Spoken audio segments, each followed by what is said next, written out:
Hi everyone, I'm Dakota Plicki, and this is Today's Students, Tomorrow's Talent, the Lumina Foundation podcast with newsmakers and thought leaders in the field of learning and training after high school. Lumina supports making opportunities for learning beyond high school available to everybody. We want to prepare people for citizenship and success in a global economy.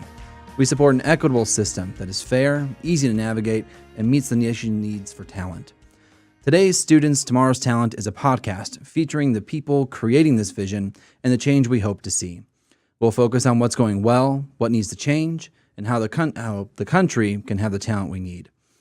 Today we're talking with Dr. Chauncy Lennon, Lumina's new Vice President for the Future of Learning and Work. Chauncy joins us from New York to talk about the trends and opportunities in the field and to discuss his career in philanthropy and transition to Lumina. But first, we're starting today's conversation by focusing on the nearly 30 million adults who lack a high school diploma. With a tight labor market and projections that 60% of American jobs require some postsecondary learning, we need to provide millions more adults with the skills and knowledge needed to participate in our economy. Yet for many, the journey to learning after high school stopped short before they had a chance to earn a high school diploma. Our first guests today know these challenges well and are working to provide thousands of adults both a high school diploma and postsecondary learning. Goodwill Excel Centers are adult high schools specifically designed to provide high-quality education to adults while addressing the real-life factors that get in their way. In 8 short years, the Excel Center has grown from 1 school in Indiana to 18 schools across 5 states, and they're about to open another 6 very soon. To give us some insight on this promising work, we're joined by Betsy Delgado, the Vice President of Mission and Education at Goodwill of Central and Southern Indiana, who is responsible for success and growth of the Excel Center. We're also joined by a recent Excel Center alum, Nyla Wills, to talk about her journey from high school through the Excel Center to Ball State University. Betsy and Nyla, welcome. Thanks so much for coming in today. Thanks for having us. Yeah, so Betsy, let's just start with you a little bit. I'm sure a lot of folks, this is the first time they're hearing about the Excel Center. What is the Excel Center? The Excel Center is a high school for adults who have not had the opportunity to complete their high school diploma. They will complete with all the requirements that a traditional student in a traditional high school in all the states that we exist complete with, but they actually also finish with post-secondary education. So they'll either get dual credits or college credits like Nyla has done, or they will get an industry-recognized certification. 97% of our students graduate with one or the other or both.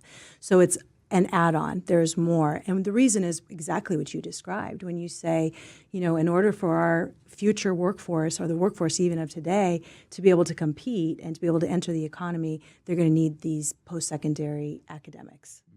You have 18 schools now. You say you're about to open another 6 in 5 different states. So how many students does that translate into? And, you know, it's good to hear that more states are picking this up. So do you see more growth in new states coming up soon? Right now we are in 5 different states. That's D.C., Washington, D.C. We are in Memphis, Tennessee, Little Rock, Arkansas, and Austin, Texas. Right now, we are focusing on helping Missouri, St. Louis, Missouri, the Goodwill there, open 3 schools as we are sitting here speaking. Within the state of Indiana, we have about 4,700 students that we enroll, and across the country, it really looks more like about 6,000 students plus. And, you know, you talked a little bit about the need to make sure that people are earning, you know, post-secondary learning while getting that first high school diploma. Can you talk about really why this work is important, maybe even locally here and at the national level at this particular juncture? You talked about some really interesting statistics, right? I don't think a lot of people understand that there are 30 million people across this country who did not complete their high school diploma. At a local level in the state of Indiana, that translates to almost 500,000 people. So when we do the math and we look at students that are going to be graduating from traditional high schools compared to the number of jobs that are going to be that are available or need to be filled, particularly in the middle scale arena, there's not a match. There's a gap. And so here we have a population of extremely capable and sometimes underestimated folks who want to enter the economy, who are absolutely able. I'm excited for you to talk to Nyla. And they are the found workforce that can fill those jobs of the future with more post-secondary education and having their high school diploma in their back pocket. I mean, that's something that we hear a lot, right? We hear employers saying, like, we have jobs open right today. I was just hearing about a mall that is just so eager for adults ahead of the holiday season that they just put out a sign that said, if you walk in this door, you will get a job. And so you're right. I think the the focus on adults about who is ready to tap into the talent that we currently have is the right one. Can you just give us a better sense of, I think adult learners are often treated as a monolith. So give us a sense about who an Excel student is like. And of course, we're going to hear from Nyla in a minute too. Yeah, our demographics are very similar to what you see in a traditional, particularly high school within whatever community we exist. So whether it's in Indianapolis or Austin or Kokomo, Indiana, we see a similar demographic. However, we also see folks who are parents, who are older brothers and sisters, who are not considering their own condition just for themselves, but also for the legacy that they will pass on to their children or younger brothers and sisters. And so it's paramount for these folks who have not had the opportunity to complete their high school diploma to be able to do so and pass on that legacy. I just want to make sure that I emphasize that it is a high school diploma that has the same rigor, the same quality as the diploma that exists within any state, and that there is this opportunity to have a generational impact and in some cases change the entire trajectory of not only the individual that's enrolled and graduating from our school, but also their children. 50% of the students that come to our school have school-age children or younger. We actually include in the model childcare, which I think is for many will say that is one of the reasons that they cannot come back to school is because they don't, and it's free transportation. Everything that is included in the model, including the certifications and college credits, are inclusive of what we do. So it's really trying to think about anything that could impede a student's opportunity to complete their high school diploma and move on to middle skill jobs or post-secondary education. We want to anticipate those things and prevent that from being a block. And so Nyla, first I just want to say congratulations. Thank you so much. Yeah. When did you complete? Last month. Last month. So it's still fresh then. It's still fresh. I'm still in disbelief. So what's the next step? What's coming for you next? Well, the next step is college. So Ball State University. I'll start there the spring semester. So that's in January. That's great. What are you planning to study, Ball State? Psychology. Okay. Maybe a minor of business or some type of philanthropy. Mm-hmm. Well, be careful about philanthropy. Well, let's talk about that one. Well, and watch out, Ball State. You have a force to be reckoned with. Nyla, thanks for coming into and chatting with us. I guess I think Betsy has talked a little bit about generally about the thousands of students that that the Excel Centers are serving, and I think we have a real opportunity just to hear from you directly about what got you to an Excel Center, and sharing your journey a little bit about getting from high school to Excel Center now as a new Ball State student. Paint us a picture. Okay. Well, first, I dropped out of high school when I was a sophomore, so that was about maybe 5 or 6 years ago, and I dropped out because my mother, she's very sickly. She was diagnosed with Crohn's disease. If you're not familiar with what Crohn's disease is, it's a disease that eats away at your intestines. So she couldn't work at all. So we needed money, and I have younger siblings, also myself, that we needed stuff to be taken care of. So I got a really decent paying job. But once they found out that I did not have my high school diploma, they didn't waste any time on letting me go. So, a couple years went by, and I had a cousin that she wanted to excel and get done with high school very quickly. The Excel Centers, it gets you out of high school pretty quickly. So, she had went there, and she told me all this great stuff about it. And so I was like, okay, well, I'm going to try to go ahead and get in there too. So I started at the Excel Center, Franklin Road. I was there for about it. Right? Yes, it is. I started last year in July, so it took me about a year to finish. Okay. I think that's a lot of people probably can relate to that, the sense that you have to go out and work and make money because, there's problems today that need to be addressed. So For sure. I know you mentioned that, the first employer you had, once they learned about not having a high school diploma, they decided to let you go. Do you think that was the only catalyst that made you to excel, or did you have some other reason for really wanting to get back and going to the Excel Center? Certainly not. I actually was devastated when I had to drop out. It was never something that was planned, but it was something that just had to be done. And coming from a household that didn't have much money, it was very important for me to go ahead and get a job. And I always wanted to continue my education. Psychology is something that I'm very, very interested in. So that's one of the main reasons as well why I decided to keep going. I got to imagine that need to continue to make some money and support the family that you're talking about doesn't go away when you're at the Excel Center. And I know Betsy had mentioned about trying to make sure the model addresses some of those real life issues, but you were working the whole time at the Excel Center too, weren't you? Yes, I was working I still am working third shift, and sometimes it's, I'm a little tired, but I have a goal that I'm trying to accomplish, and I did it, Mm-hmm. So walk me through like a normal day while you're at the Excel Center. Class for me started at 9 a.m. And I had about 4 classes up until my last month of school. And so, class started at 9. We took lunch around 12:30. And then the last class was at 4 p.m. And, that was a normal day. And then you go to work right after that then? Or? Yeah, I went to work. I went home after that and maybe did some homework or studied a little bit or online classes, all that. And then I went to work like around maybe 10 or 11 that night. So obviously,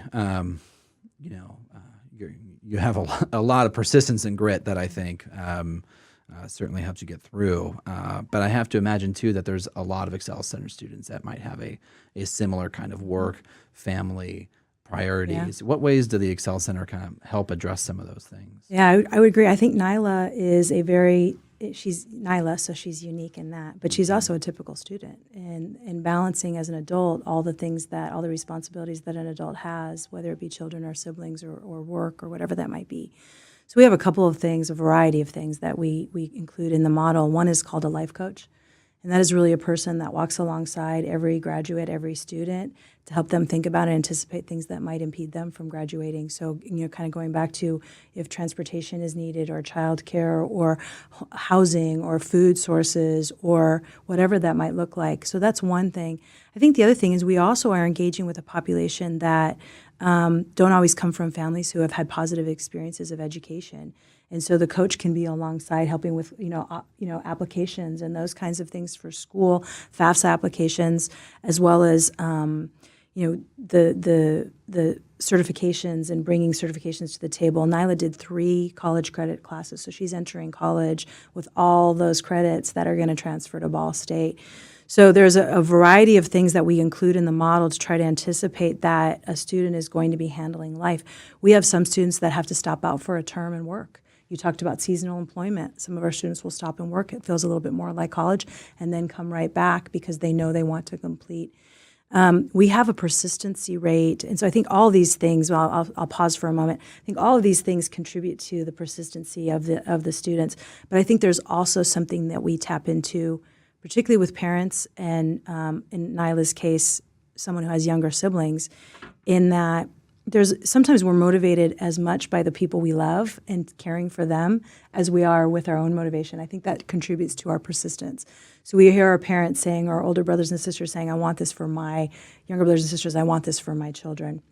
So I think that coaching model and helping not just the students that exist in the school, but the surrounding family and network to be able to lift up the student to complete is a really important piece. The college and career piece, really thinking about what comes next from the minute the students walk in. This is not the end. This is the beginning. The high school diploma is wonderful. The certifications are wonderful. The post-secondary credits are wonderful. But what are you going to do after this, right? What comes next? And I think that's the job of the college and career and the whole staff. And I think what's evidenced by all of this work, so the final point I want to say is we really think about how do we accelerate learning. So we combine credits. We meet all the state standards, but we might take a class that is a U.S. history class and a English 11 class and then put a fine arts in there. So students is taking a 3-hour class, but it's a bundled class, and there might be 4 or 5 credits included in that class to accelerate credit earning, but also maintain rigor and quality. And the evidence of that is when our students go, you use the word persistence and grit. They're finishing with us and practicing that and gaining that confidence, I think, as an academic. But then also we see that translating into college. Our students are retaining and persisting at college at 76%. And anybody that works in the post-secondary world knows how extraordinary that is. So we're really, really proud of our students. They do the work really hard with us and take advantage of all that we offer, and then they go out and they really conquer the world. I'm really proud of that. And so, Nyla, I guess I would just want to hear from you, too, about we can see how the Excel Center model is quite different from a lot of things that are out there. But I know you have also talked about how it felt like a family when you were there. And I think that's a really important part of this equation. We always talk about the art and the science of things. And so there's a lot of science in this. There's a lot of programming and supports and structures and daycare and childcare, all these things. But there's also an art to it. Mm-hmm. And so I was hoping you could share a little bit about what your experience was like and with feeling that the Excel Center was like a family.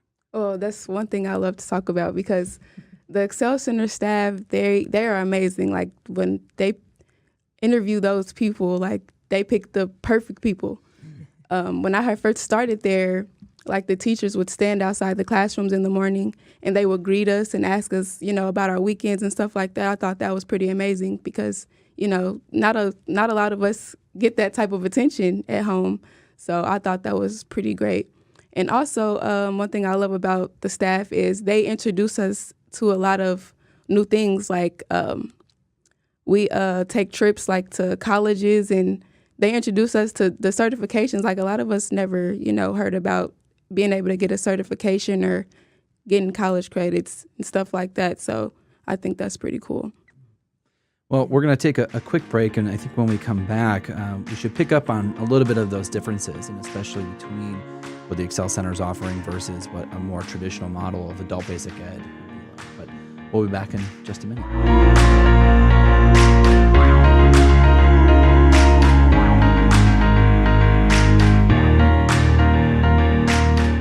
Welcome back to today's students and tomorrow's talent. We're here with Betsy Delgado and Nyla Wills talking about the Excel Center.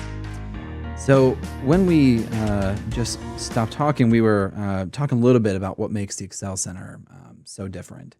And I guess, one of the things that one might hear or think about when they're considering the Excel Center is how is this really that different from other adult basic ed programs? And I'm wondering if you can speak a little bit to a comparison between the two models.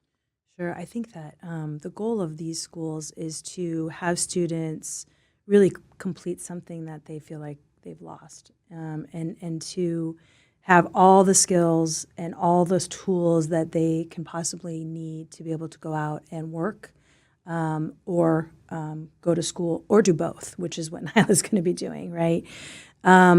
So when you think about Nyla's going the college route, but if you think about a student that might have done this certified clinical medical assistant, they're going to do that alongside their high school diploma, so it's at the same time, and they will complete with both. So I think that's a little different. And that allows them, in fact, yesterday I was over at the school and I was asked to do the blood draw because the class was in session. So, there's just this very practicalness to being able to do both at the same time and have the support of the whole school along with you and your cohort. I think then, being able to then really come out of our schools and make $14, $15 an hour in those certifications, if that's your path. I think that can be a little different, is that you really are equipped with all of those things because you have completed that pretty rigorous academic structure. I think we are able then to be inclusive with the model that we have and have all those things collectively together and on site. Nyla spoke a little bit to the relationship that's built between staff and students, and we talk about hiring for empathy. So we do understand the you talk about kind of philosophically, when groups come together and they support each other, that opportunity to continue to propel each other forward successfully. I think that when you have everything together and supported by the staff that Nyla's describing, that's what's included in the model. So it's all inclusive. You have childcare. You also have transportation support. It's all together and free to the student. So I think that is that can be unique and different compared to other programs that are out there. I mean, and this is something we've talked about before. It sounds much more like a school, and not to say that there aren't adult basic education programs that aren't like there, but I know I was a former teacher. This sounds very much like a school that I would be working at as a teacher or I'd gone to. It also sounds awfully expensive, though. I mean, you're providing a whole lot of support and resources at such a high quality. So how do you think folks who are interested in this model, policymakers, should think about that kind of cost comparison to understand how you should, what it takes to actually move an Excel Center? So I think that one piece of data that we found in a third-party research, actually with Ball State, which is interesting, was that a graduate will actually, I'm going to make sure I read this correctly, with an investment in a graduate at the Excel Center, that is actually repaid within 8 months. So yes, there is a larger cost, kind of. But then when you go and you think about everything that is included at the school, it's not parceled out. So I'm not giving my education here and then getting transportation here and then getting my certification here and then getting my dual credits here or my college my college credits. So really it's all together. So I would say that. And then when you think about the way that our schools work, we are always enrolling. We're an 8-week term. Our 8-week terms, and we do 5 8-week terms. So Nyla described how she came in probably June or July last year, and completed in a year. So she actually completed 2 years of education in 1 year. And when we do count day, we would count maybe 350 students in a school. But as students graduate and leave the school, we continue to fill those seats back. So with one seat, we might actually serve 2 to 3 students. So that also helps the reduction of the cost go down compared to what you think about what, we're getting reimbursed this per student, but then we're actually using those seats more than one time. And building on, the research from Ball State you just cited, and earlier you talked about some other student outcomes, that the college persistence rate's much higher, and how many students, I think it was 97% of students are leaving with either a post-secondary credential or some kind of dual credit. But I also know there's a real wage growth that happens for Excel Center students and graduates as well. I was hoping you could talk about that. So there's two things. One is we know that when students enroll, about 30% are employed.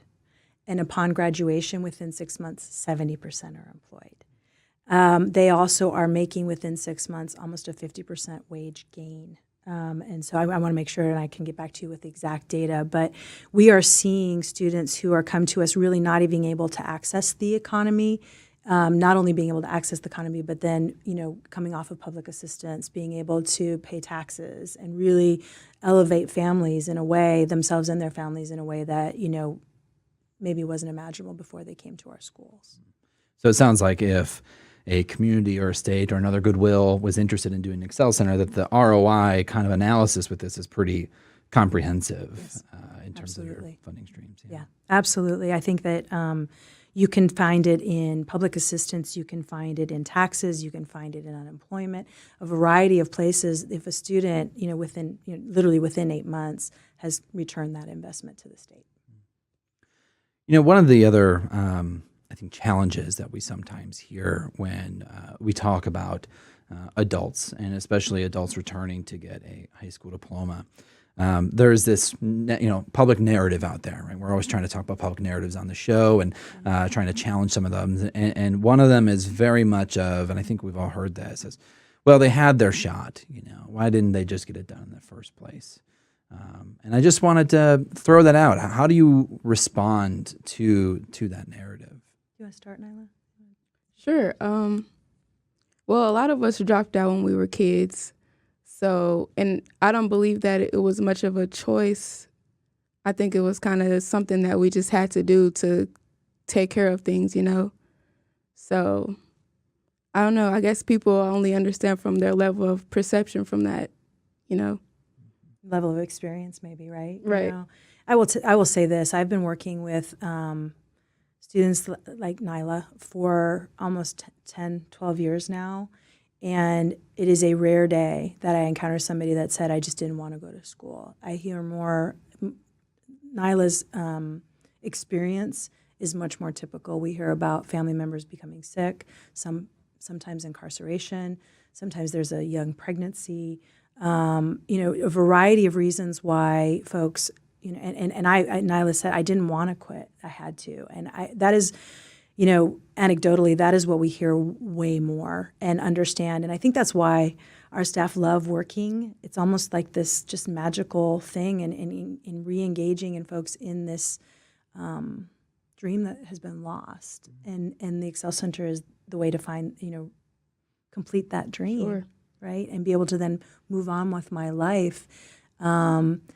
And so I think it is a narrative that we hear, and I do think there's a lot of mythology around it. So I would say, as far as the students go, that's the way I would describe that. But Nyla is a great example. So Nyla describes, stopping out of school, right, not being able to continue, having to go to work in her sophomore year. That's pretty typical, because kids turn 16 between their sophomore and their junior year, so I can go to work and I can help my family. Exactly. But then she came back to the Excel Center. You came back to the Excel Center and finished in a year. So Nyla actually cost less in economics, right, than a traditional student would have cost, and is highly academic, going to college, on that trajectory, is an example to her brothers and sisters, is taking care of her mother.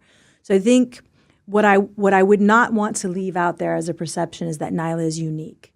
Nyla is typical. We have 3,600 graduates just in the state of Indiana, actually almost 4,000 in the state of Indiana, more than 6,000 graduates out there in the country that look, feel, talk, experience, work, and are going to school the way that Nyla is.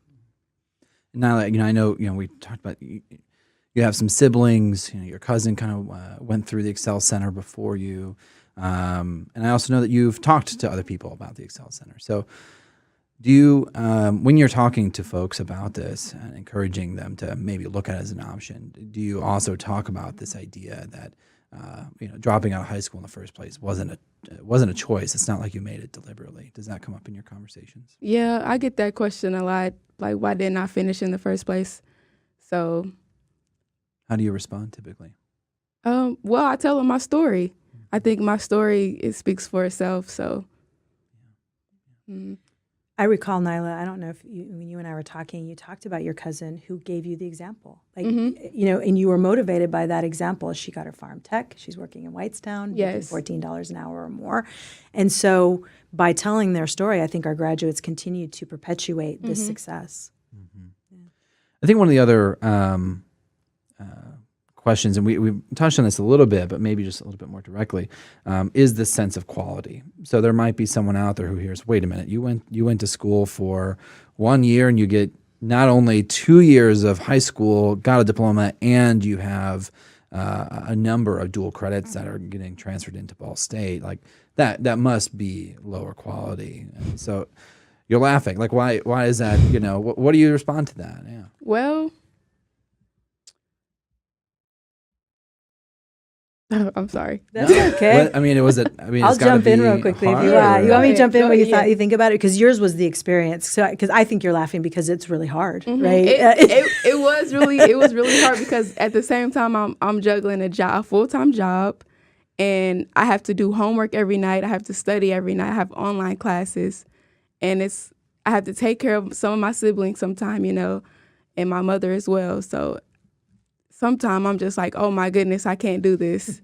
But giving up was not in the plan at all. So we have a curriculum development person who it really focuses on state standards. Our students have to pass the ECA. The Core 40 is the Core 40, and this is across the country.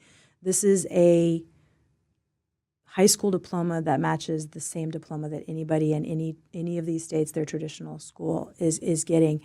I think, though, the fact that the quality, we talk about quality graduates a lot internally, and we think about, how do we ensure that our students graduate with a high school diploma and they've reached a good level of math and they've reached a good level of English, so that whatever the decision is, so we want you to graduate with either college credits or the certification or both, because then we know whatever happens, you're equipped. You're equipped academically, you're equipped to work, you're equipped to do all of these things. And so quality is really important to us, and it's something we focus on a lot. And that is why we made a decision years ago, probably about 6-7 years ago, to say our students are all going to graduate with these because it's best for our students. It's best for their families to have the certification, college credit, all those kinds of things. And that way they have all the tools in their toolbox. And I don't want to underestimate the coaching. When students get frustrated, how do I deal with frustration? How do I problem solve? How do I think creatively around things so that when it happens again, I can solve that problem?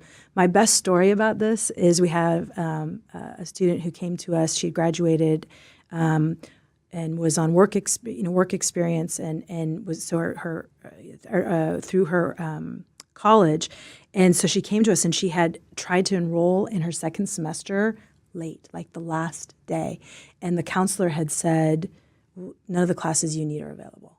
So she came, she was just sobbing and said, what am I going to do? I'll lose my work, my childcare, my CCDF, all these things. And we sat there and kind of puzzled and thought about it. And then all of a sudden someone said, well, you can audit those classes. So we drove all the way back over to campus and asked, hey, can we audit these classes? Absolutely. She got enrolled in all of them, kept her CCDF, and then trajectory continued. So being a place where we can think about and problem solve and having that capacity within our students is really important, and I think it adds to the quality of the education as well. So just to wrap up, we probably have some folks listening who are thinking to themselves, this is fantastic. Like, why do I not have an Excel Center in my community? So what would it take for every community across the nation to have an Excel Center? I think it's continually thinking about and understanding the population that we are talking about, and understanding and dispelling those myths, so that opportunity, people want to advocate and understand the community need for as many people like Nyla to go back and finish as we can have. I think from a community perspective is to reach out and say, this is really important work that's being done to my fellow citizens, with my fellow citizens, and it can only impact my own community, whether it be economically, social-economically in a really, really good way. So I think thinking about what we're spending our money on in education and what are the outcomes, and requiring folks like me and the work that I do to continue to study what we do and prove that, our students are going out and they're matching up to a traditional student, maybe even doing a little better sometimes, and continue to study that and draw lines to why. Why is it working? We're on our third-party research. We're working with Notre Dame up in South Bend to do our third iteration of research around our graduates and how they're performing and what are they doing in college, what are they doing in work, and what is that return on investment. So I think all those things will help us to continue to get into the communities that are asking for us to come and to really see some good economic and self-sufficiency outcomes coming out of these for families and communities. Well, the proof is certainly evident here. And so thank you both for coming in today. And we're looking forward to keeping track of your progress. And Nyla, good luck on your spring semester. Thank you. We'll have to check back in to see how it's all going. For sure. And seriously, before you go into philanthropy, come talk to us. Maybe we'll talk you on that lead. Right? Well, thanks so much for coming in. No problem. Thanks for having me. Thank you.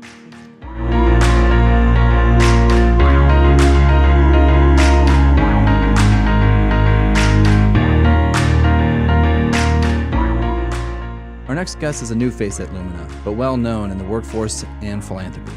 Dr. Chauncy Lennon is Vice President for Future of Learning and Work at Lumina Foundation. Chauncy comes to Lumina after serving as Managing Director and Head of Workforce Strategy at JPMorgan Chase. Prior to that, Chauncy led economic advancement and workforce development initiatives for the Ford Foundation. He serves on the advisory board for the College Promise Campaign and on the New York City Workforce Development Board. Chauncy, thanks so much for coming in today. We're really excited to be talking with you. And I'm hoping you can just start out today. There's a lot of talk about what the future of work, and we kind of hear it as almost a catchphrase. In your mind, can you help define, what exactly does the future of learning and work mean? Sure. First of all, thanks for having me on. Excited to get to talk with you about these issues. So you're exactly right that there's maybe no more overused term at this point in the world of educational workforce than the future of work. And I think, you might want to dismiss that and just say it's a fad, but I think the more important way to think about it is that it's a sign of people's interest and concern and obviously anxiety about how the labor market's working. How is it that people are going to develop skills that will allow them to succeed in today's economy and the economy of the future? And so, we should harness that interest and use it to talk about things that may not be actually that new, but are problems we've had for quite some time. And those are the problems around how we both give people opportunity to develop skills that will lead to successful and stable middle-class careers, and how we create the talent that our businesses will need to be competitive. And, I think we have always done a not a really good job at thinking about how we get businesses to signal what kind of skills they need, how their skill requirements are changing, and then how we get education and training providers to do a better job of understanding exactly what those skills are, developing programs and pathways that allow all kinds of workers to develop the skills that will meet that demand. And then ensure that those who are going to come to the labor market with the greatest disadvantages are really given the additional support and the additional resources that are necessary for them, not just to get onto the first rung of the ladder, but to keep on climbing up so they too also can share in the economic opportunity. So, you're talking a little bit about, it's the future of work, but it's not entirely new. And that what really we're saying is that there's some skills changing and that we need to be creating new pathways. Can you, give us a tangible example? One of the things I always think about is, how far in the future is future of work? I mean, are we talking about the singularity here, or are we talking about, autonomous driving vehicles? Right. Well, look, the reality is that, the future of work has been with us in many industries for a very long time. So there's been a lot of talk in the last couple of years about manufacturing and the return of manufacturing. We often talk about that as the growth of advanced manufacturing, and that's really a story about technology. We, of course, over decades have lost, a tremendous number of our manufacturing jobs in the U.S. A lot of that was because of technology and the cost of taking those jobs to other parts of the globe. But what we've seen actually in the last decade or so is the growth of advanced manufacturing jobs here in the U.S. That's because plants, there used to be this saying that they were the 3Ds, they were dangerous, dark, and dirty. But you go into a manufacturing plant today, and it's essentially a high tech, right? It's essentially a set of very sophisticated computer-operated machines. And we need lots of people who have the ability to run those machines, maintain those machines, calibrate those machines. These are all jobs that require lots of training post-high school, but not necessarily a 4-year degree.